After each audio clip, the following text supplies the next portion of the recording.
It's 11 a.m. in Chavez Ravine, 2 p.m. in the Bronx, and whoever you're rooting for this October, it's great.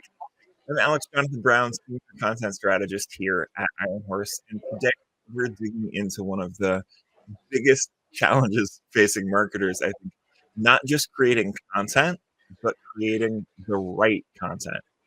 To help crack the case, I'm joined today by Amber Keller, Content Director at Iron Horse, and my boss, and Vice President of Brand Content and Communications at Zoom Info, Megan Barr. Hi, everyone. Hello. Hello. We're just going to kind of dive right into it. One of the things that I think is so interesting about this problem, and about figuring out how to create that works, is that everybody is sort of write a blog with the idea of, great, a blog is on the site, my job's done. We want to see traction, we want to see people interacting with it. And there's time, energy, and resources that go into that. But there was a survey last year that something like 57% of B2B marketers say that creating content that connects is the challenge for them. So I think a good place to kind of start this conversation is, what stands in the way of creating content that resonates? Like, why doesn't it just all work? Like, obviously it doesn't, but where does it get sideways? Sure. Well, first of all, thanks for having me. Really glad to be here to chat about this. So I would say the first thing is, I think people don't take a moment and ask, what am I trying to accomplish with this piece of content? Like, I think there's sometimes a default response that's like, we need a blog, or, we need this. And okay, but like, why do you need it? And I think actually even dialing it back a step further and asking yourselves, who are we and what are we trying to say? And what is our unique point of view? And then who is the audience that we're trying to reach? And I think all of that is kind of like refining your story and hyper targeting who you're talking to. You don't want to talk to everybody in the world, right? But who are you trying to talk to? And what are they looking for? So I think like actually taking a pause and making sure you have those fundamental questions answered is, to me, whenever we have those things locked up, then we're able to create amazing work. But if you don't have that, then it's kind of like trying to create something with like a hole at the center of the story. I don't know if you have thoughts on that, Amber. I mean, I was just like, yeah, exactly. Who are we talking to? What are we trying to say to them? Why are we trying to say this? One thing that I think is really hard is to stay focused on the goals. So I do find that a lot of time companies aren't taking that time to figure out what are the goals, like you said. And I also think that those goals don't always get communicated all the way through the process. And so they're there, but the people that are actually coming up with the content ideas don't have their eye on them. I also think that content is really fun. And so everybody has an idea for cool content. And there's a lot of content out there that's really, really great and really cool, really creative. It's packaged nicely. It has great features, lots of tidbits in it, and does not remotely meet the goals of the company, the project, the audience. And so I think part of it too is being able to say, awesome idea. But let's look back at the goals that we established here, and make sure that we can take the best pieces of this and do them in a way that actually meets our goals. I love that. And I also like, if I get an idea that maybe isn't all the way there, I like to say yes and. So it's like, great, good idea. And then I'll take it back to my team and say, okay, how do we take this idea and make it actually great? So I view that as part of our job, right? Our job isn't necessarily to say no to an idea, but to take the idea and find the kernel of goodness in it. And I used to do this. I used to be a journalist before I joined the tech world, and I did this all the time. Like, I'd have news editors come to me and say, like, go do this story. And I'd go and look into it and then realize that's not the story I need to tell. We need to tell this story. And I think it's that process is actually how you find a great story, because you have to go in and do the work. I also love what you said about having fun. I actually think that's so important in marketing and especially in content creation. Again, when I look back on some of our best stories that we've done at ZoomInfo, it's the ones we actually had a lot of fun creating usually. One recent example was we created this video called Seller Showdown. It's on our LinkedIn page. You can go check it out, where we pitted two sellers together against each other. One was using like traditional ways of preparing for a meeting, and the other one was able to use our Copilot, ZoomInfo Copilot AI product. And we actually had them like try to compete and see who could prepare for the meeting the best in 10 minutes. And our CEO was the moderator, and we made it like a reality show. Anyway, when I first thought of this, when someone first had an idea, it wasn't fully that, but we turned it into, you know what, let's make it a reality show. Let's, and then we actually got into it and had fun, and everyone talked about that video. It got so much attention on social media because it was just fun and it was educational. It got across our message of what we were trying to convey, showing how our product, it was like a product marketing video, but it was fun. So I think like we often lose sight of the fact that like we should actually be having fun, because telling stories is fun. I love that video, by the way. We also shared it around inside Iron Horse and just were basically fangirling all over it, because it does all of the things that we're talking about here. It's fun, right? But it actually is connected to the goals that you want to do. And I almost think that sort of layering and brainstorming of bringing in new ideas happens better when you do have a goal and an audience that you're trying to reach, because that sparks these ideas of how can we make this better, and let's bring this in. And then you end up with something that's pitch perfect. Even the music, everything in it was just like those reality shows. I'm very fortunate to have a very talented video producer on my team. Shout out to Amir Cohn. And like he's wonderful because he can take something and then visualize a totally different thing, and see how it can actually come to life in a totally different way. And I also think like ideas, like you should not be afraid to work cross-functionally throughout your organization to get good ideas. Like I often will gut check ideas with some of our sales leaders and say, because we are fundamentally, salespeople are our biggest customers. And so I'm like, would you read this? Does this, do you care about this? Does this resonate with you? We're actually coming up with the next episode of Seller Showdown.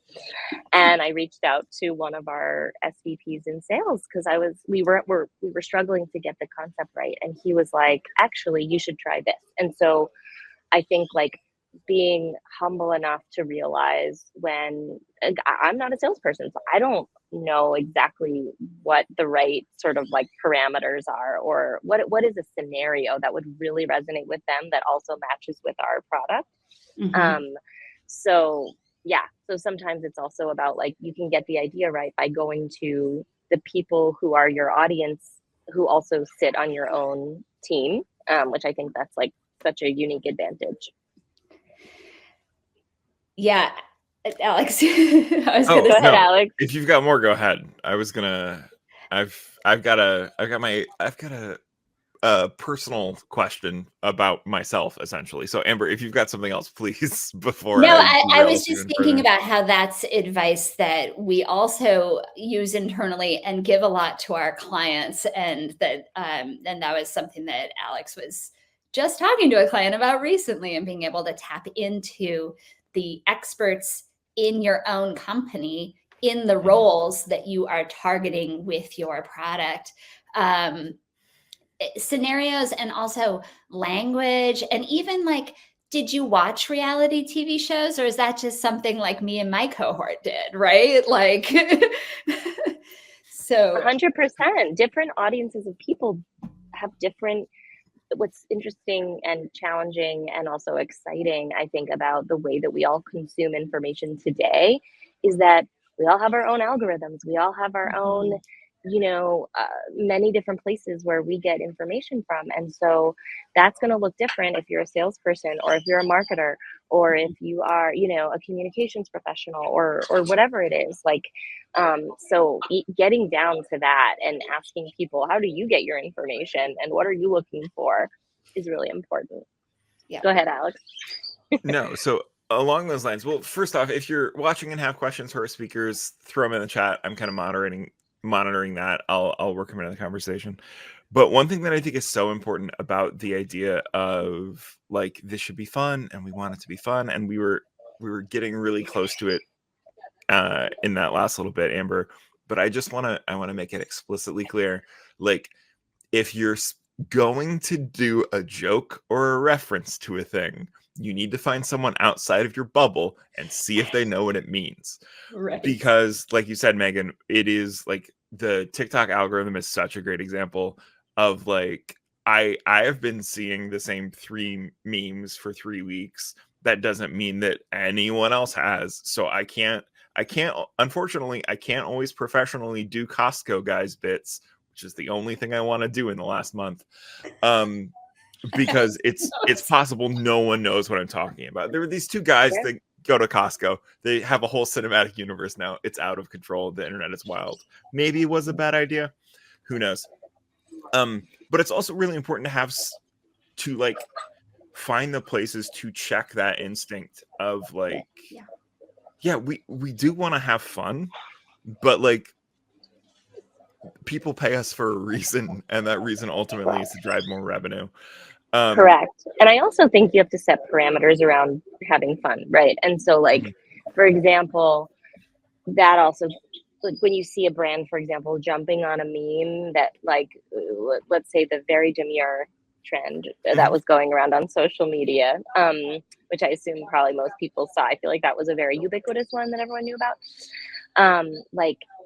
We ask ourselves this all the time, because I also lead our social media team, and it's like, does this make sense for us to try to get involved with, or would this be very cringe for us if we did? And so, like, that's also comes back to knowing what your brand voice is and who you are as a company and how you want to come across. And we've done a lot of work directly. We're a founder-led company, so our CEO, he has a very strong like sensibility about our brand voice.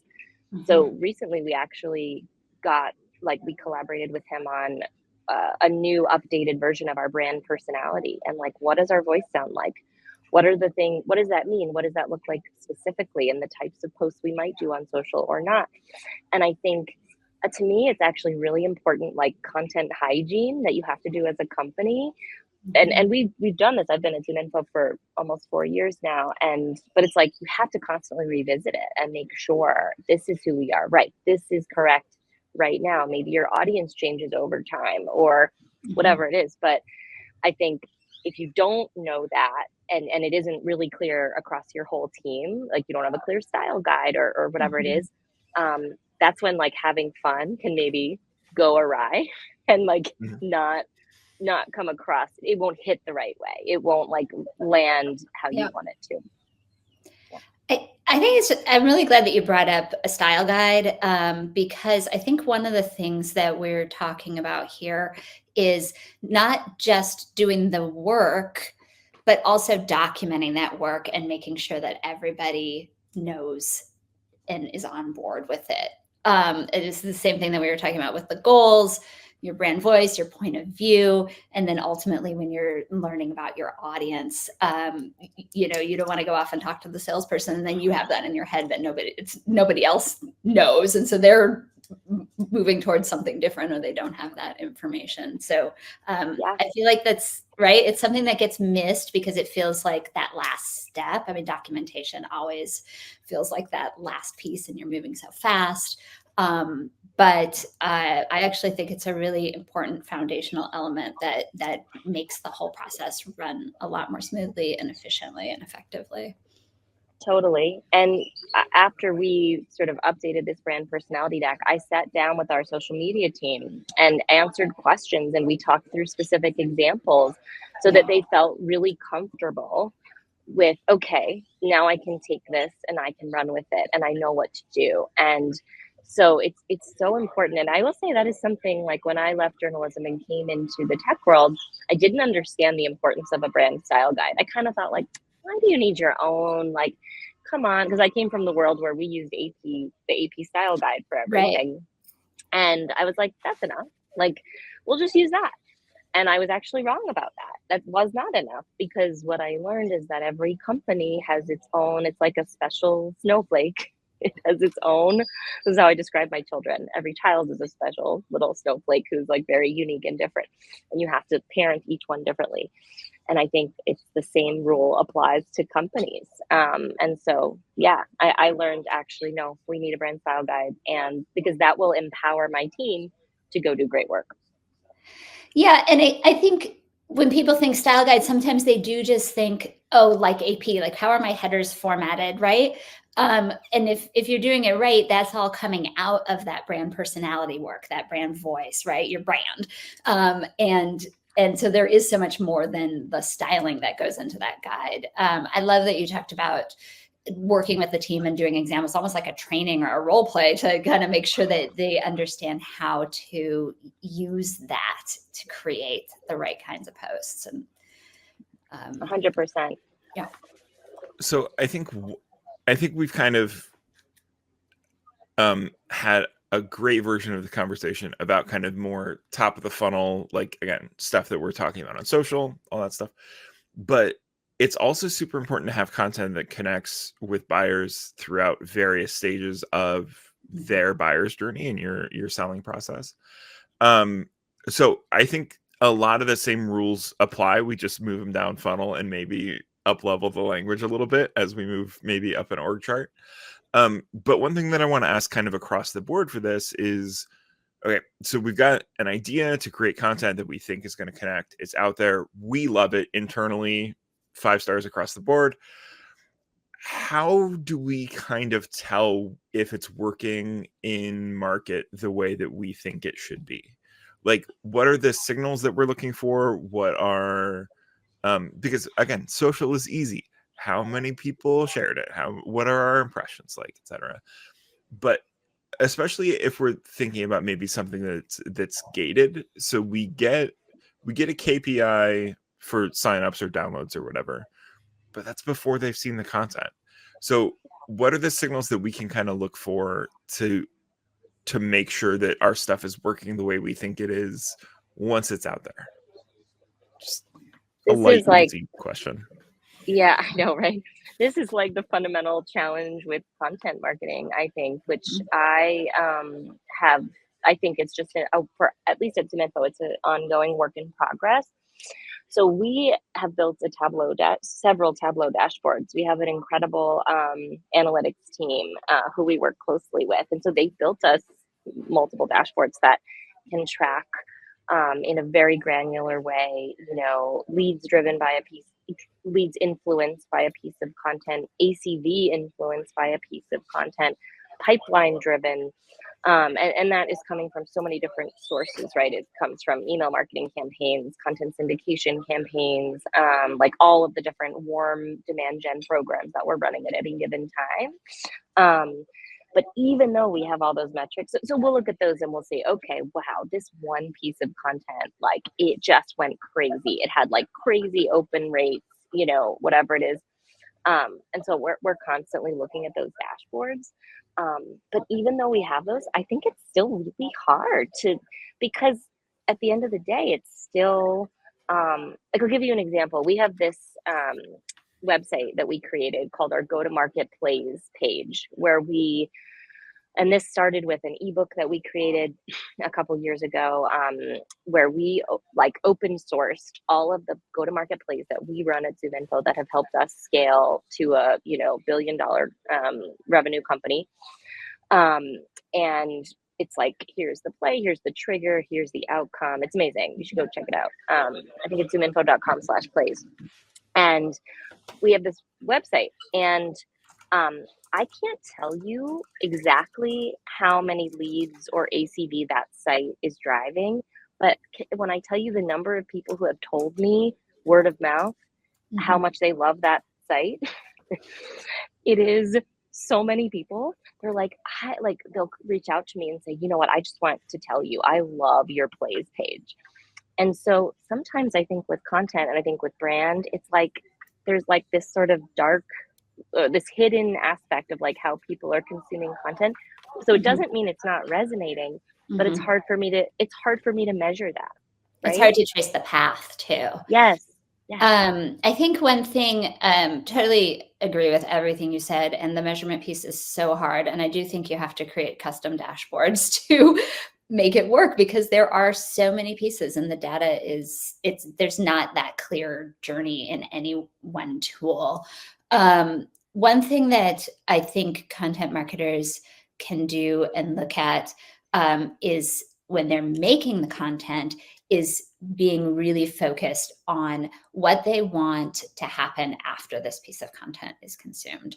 And then making sure that not only does the content answer the questions that the audience is going to have that would lead them to take that next step, but that you give them that actual pathway to that next step. It's a link at the end of your ebook. It's on the landing page. It's like there aren't dead ends, and it's not just a scatter shot of now go check out all of these things, but it's this very intentional kind of journey.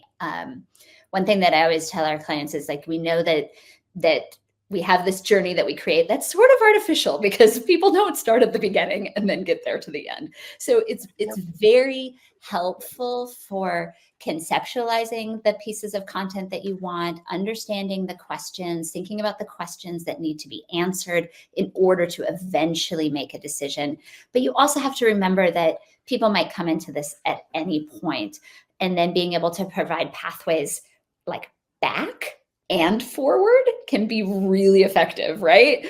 So, okay, you got here. Now you want to like back up and find out all of the sort of groundwork that goes into this. Go back over here. You're ready to move forward. You're ready to talk to us. Let's give them those opportunities too.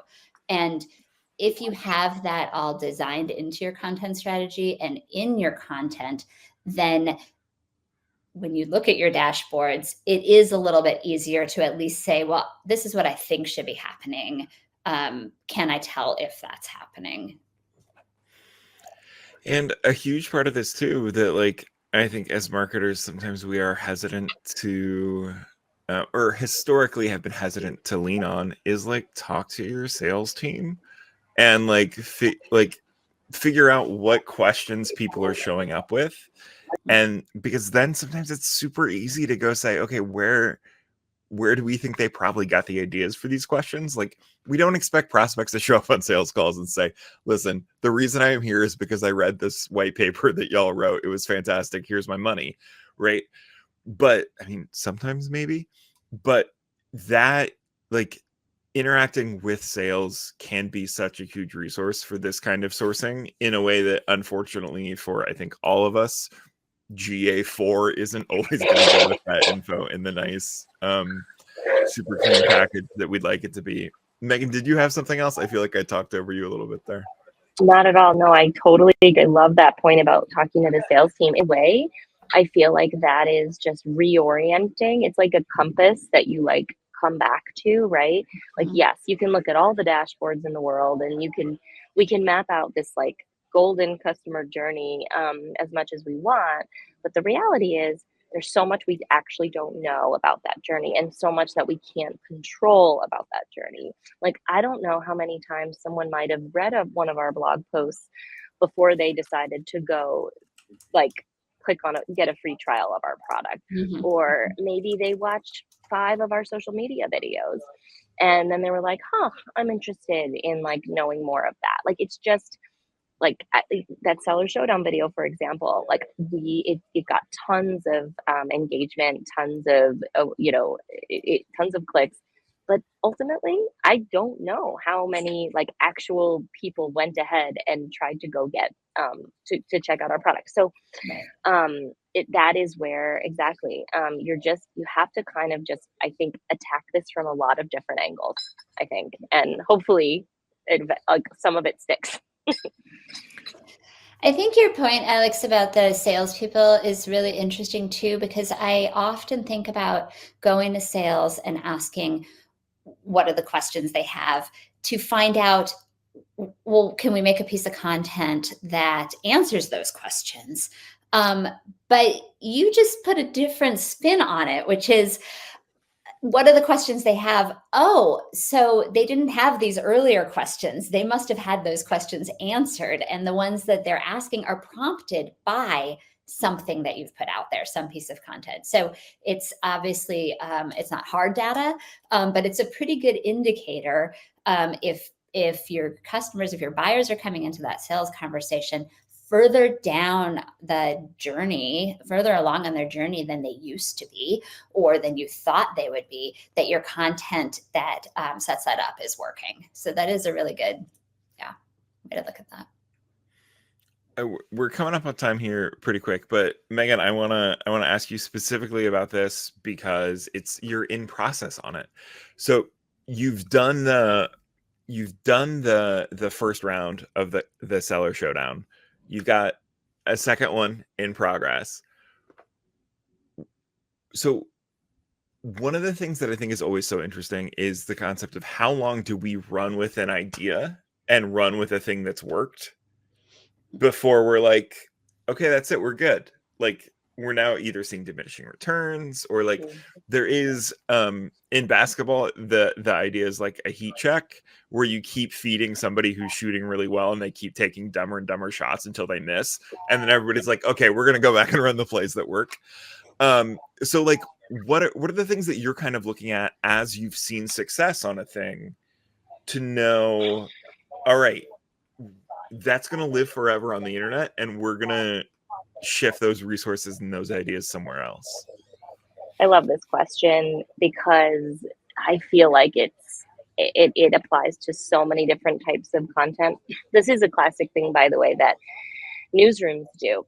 Like, if they're, and there's a reason behind it. So let's say, for example, there's some big political story that's going on. I would have my editors come to me and say, what are 3 different sidebars that we can write? A sidebar in news is like an offshoot of that story, because the topic is trending and people are interested in this. So we're going to squeeze all the juice as we can out of this story, right? This is like a classic.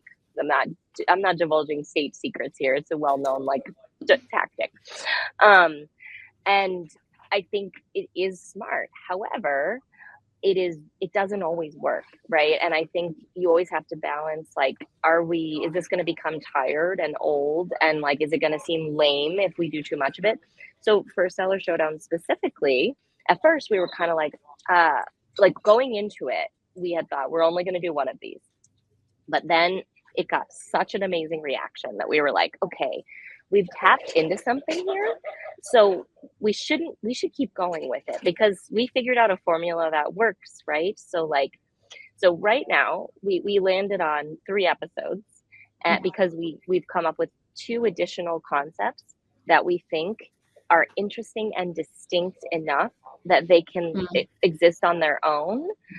But we haven't like fully gotten alignment on them, but like, we are making sure that we have something that adds value and is entertaining and different enough that you don't feel like, oh, I already saw this, so why am I doing this, right? And so I think like that's how we're approaching it. So I think it's always like, what's going to make someone stop their scroll, and you've got to come up with something that's good enough to make them stop. that kind of attention interruption is still such a huge important part of all of this. Is just like, I, as a person who hates writing headlines and subject lines, I wish they didn't matter, and I know they do, and it's the bane of my existence to some extent. But it's important, and we do it. We are coming up on time. Amber, it looked like you again maybe had a thought there, or no, I was latching on to that point about the secondary or next piece of content, auxiliary piece of content, being interesting and distinct enough to make it interesting, and or to make it worthwhile, really. And I think that while I love derivative content. I think it's a very effective strategy. I also feel like it's a little bit of a buzzword where it's like, okay, you're going to create this thing and then you're going to create all the derivative content you can out of it, which often is overkill.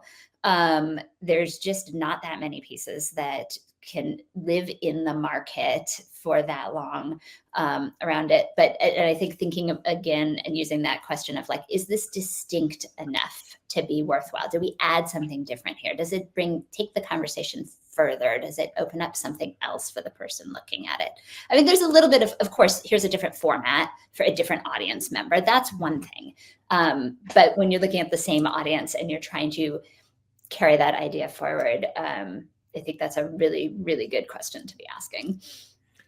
I think one of the things about derivative content is always just make sure you're not surfacing a slightly worse version of the thing to an audience and like saying, oh, we did it. Great. Like, should they just go look at the thing? Like, Yes. anyway, Yes. I could not agree more with that. You have to know when you've scraped the bottom of the barrel, and then maybe it's time to let this thing rest and go do something else. But you have to put in the research to like make that call. So again, a lot of this I think actually ties back to what we talked about at the start of this call, which is getting the idea right. Yeah. And making sure the idea is specific and authentic and is connecting with an audience. And then if you put that work in up front, then the actual creation of it is pretty seamless, right? And so anyway, I really do believe so strongly in idea generation and getting it right. Yeah. Well, thank you both. This has been a fantastic chat. We're going to do that thing where we stroll back into work with coffees a little later than we planned. It's fine. Nobody ever judges you when you do that. Megan, where can people learn more about you and everything that's happening over at Zoom Info? We threw the link to the plays in the chat earlier, so if you're watching this and want that, scroll up a little bit. But where else can people check out? I love it. Well, you can find me on social media like everybody else. So I'm on LinkedIn, I'm on Twitter, not really on Threads. I kind of haven't been able to get into Threads, but that's a whole separate webinar we could do on Threads. But would love to connect with people on LinkedIn, and you can check out our content on our blog, Zoom Info, and also our Zoom Info company LinkedIn page. You can find tons of our content there. So go check it out. Thanks so much, Amber. I know where your stuff is, but for the company, it's at ironhorse.io. Anywhere else we should shout out? Well, you can also find me on LinkedIn. I would love to connect with anybody there. And I do want to give a shout out for a new resource that we have for content marketing, specifically for B2B marketers. That is a content strategy toolkit full of templates that you can use to do a lot of the things that we've been talking about here. So gathering the information that you need so that you have your goals established at the beginning, you understand your audience, and that you can carry it all the way through into that ideation and planning stage. So you can find that on our site.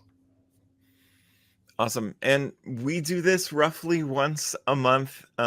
So keep an eye out on our LinkedIn and website to learn more about our next coffee break. Megan, thank you again so much for joining us. Amber, always good to chat with you. And until next time, break's over. Let's get back to work. Bye, everybody. Thanks, Megan. Thank you. Bye, guys.